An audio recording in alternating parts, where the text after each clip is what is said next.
Hello everyone and welcome to our channel. In this video, we will guide you through step-by-step process on how to send large video on Messenger. First, open the Messenger application on your mobile device. Once the app is open, tap on any chat conversation where you want to send the video. Next, tap on the image icon to access your gallery. From there, select the video you wish to send.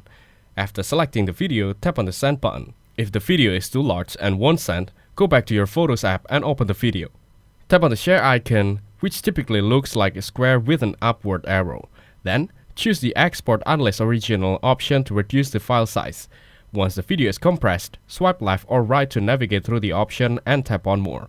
This will bring up additional apps you can share with. Tap on Messenger.